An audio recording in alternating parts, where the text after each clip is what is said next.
It's a new year and a new chance for you to make a fresh start with your compliance. For the next 31 days on the FCPA Compliance Report, we're going to be bringing you a daily tip, strategy, or idea that you can use to improve your program.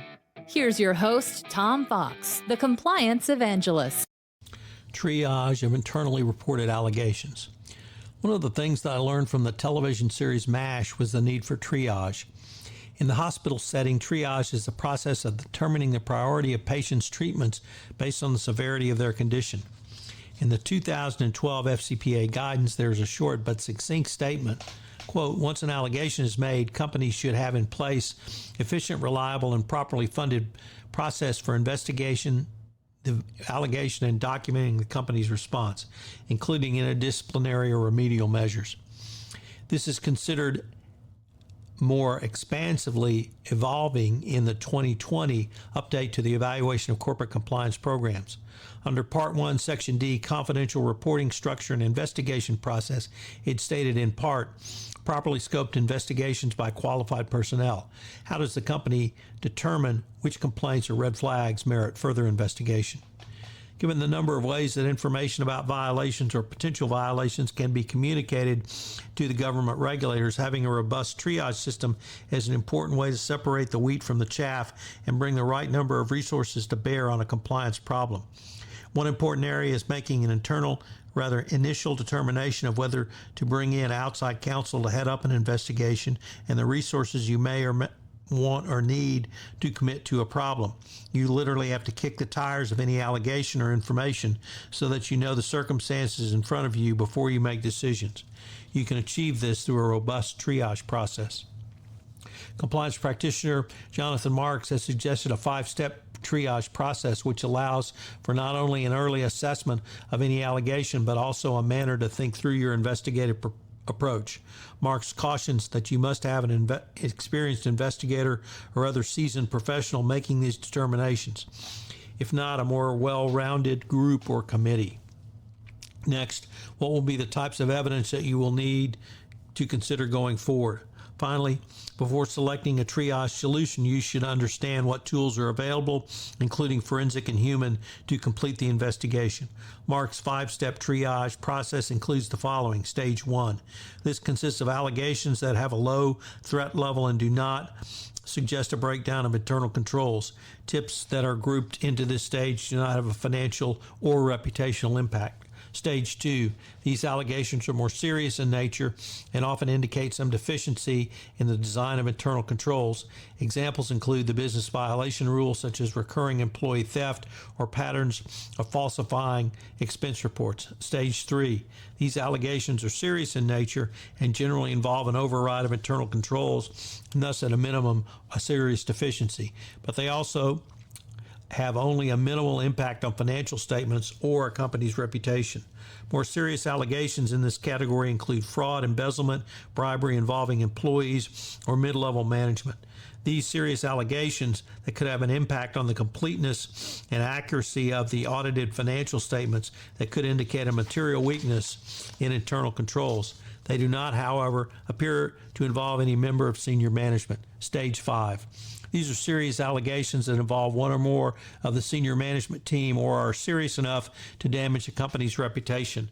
The receipt of allegations in this stage usually place the company into a crisis management mode and could result in the restatement of audited financial statements or added regulatory scrutiny. By using such an approach, you'll be able to respond more quickly and efficiently to any allegations that arise. Of course, as more information is developed during the course of an investigation, for that matter can be moved up or down this scale. Such an approach is also important for a company's outside investigative counsel to partner more with the entity to help cull down costs. Outside counsel can work to build confidence that the company's investigators can handle a large or wide-ranging investigation. This confidence would help outside counsel in any discussions they might have with the DOJ during the pendency of an investigation and enforcement action. Such an approach also has the effect of keeping your investigative costs below the ridiculous level. This is because beyond the tactical need to initially scope an allegation, it allows you to move to the next step to developing a reasonable investigative plan. This can be particularly important if you have to self-disclose to the Department of Justice. you will need to present your investigative plan to the DOJ, so an early discussion with the government on the scope of the investigation is critical. You should engage the DOJ to show not only the scope of your investigation, but that it can be limited so that you do not face the dreaded where else question. You should develop a logical plan with a nexus to the facts, but it is critical that the investigation plan have credibility with the government. That will not only will your investigation be robust, but the facts that you have determined in your initial triage are a reasonable interpretation. Appropriate triage of allegations has several different impacts for any matter which comes to the attention of compliance. Obviously, it will help you to initially determine the seriousness of the matter. From there, you can allocate an appropriate level of resources. It can also aid your discussions with the DOJ if you have to go that route. Finally, in the situation when the facts come in, it provides the required documented evidence that a process was followed, that you can show the government that a claim was properly scoped as required under the guidance. But the key is to be prepared, not only in terms of having your investigation and notification protocols in place before an allegation comes in, but also so that the proper triage so that has been engaged so that you have an initial understanding of what you may be facing. So what are today's 3 key takeaways? I always love it when the movies inform your compliance program, because pop culture is certainly something that people remember. And I should also add television, and probably in this case, more television than the movies, because it's MASH. So compliance can learn from MASH, because what does triage do? It is a process of determining the priority of issues based upon the severity of the condition.